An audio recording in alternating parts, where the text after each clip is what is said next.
Anyway, came out here for a vlogging test. Let's get the fuck out of all the pigeons. I mean, that's why I like this. I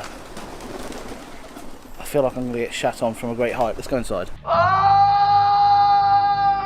this is not how this was supposed to go. Before we go any further, this is actually a great opportunity to plug my vlogging channel. I don't put vlogs on here anymore. They're over on another channel. If you're interested in them, I will link to it at the end of this video. So, I'm not going anywhere interesting this weekend, so I'm not going to take this lens out vlogging, but it is the perfect vlogging lens. Right now, I just want to make sure. Yeah, 20mm at full arm's length on the A7S III. 20mm is wide enough for all sorts of viewing. And then obviously, you know, 40mm, 50mm, interestingly enough, is the focal length that the eye uses. Obviously, you've got massive vision, but when you're focusing on something, it's the equivalent of 50mm. 40mm optically, and in truth, isn't that far away from that, and that's why this lens is perfect, is because you can go from wide talkie to focusing on your subject or whatever it is you're looking at, and it gives a realistic, terrified view of your subject. It also makes a great studio lens. Obviously that's 20, punch in, that's 40, but that f2.8 keeps the background nice and blurry. Not as good as an f1.8, which I know is what Gerald Undone prefers, but f2.8 you get a nice blurry background, subject in focus, which makes a great studio lens. So how good is it in low light? Well, this little sequence is shot on the A7S III at 12,800 ISO in S-Log3 and then graded during post.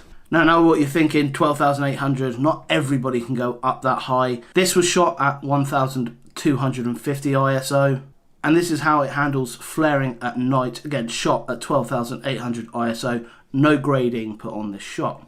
So yes, using this with the A7S III, it makes it the ultimate vlogging lens and the ultimate vlogging setup. But if you're using another Sony Alpha camera that doesn't have a dual native circuit or something like that, 9 times out of 10, when you're shooting 4K, it's down from a higher megapixel sensor. So it will take a 6K or 8K image, shrink it down to a 4K image, and that normally sorts out any noise that you would pick up. So at night, on virtually any camera, this is a great lens. So the bokeh looks good in the center of the lens at both 20 and 40mm, and falls off a little bit towards the edges. Minimum focusing distance is 17 centimeters at the 20mm end and 29 centimeters at the 40mm end. So in terms of the actual shot you're going to get at either end, they're virtually the same. It's just optically the background's going to be different. For me, this lens is a 7.5 out of 10, which from Tamron is a 10 out of 10. Let me explain what I mean. Will this ever be as sharp as a G Master lens? No. Does it have some flaring, some chromatic aberration? Yes. Does it have some barrel distortion? Yes. Will you only see these issues if you're really pixel peeping? Yes. Those sort of problems with chromatic aberration and barrel distortion and, you know, a little bit loss of sharpness. Oh, this is in the G Master. That's internet trolls.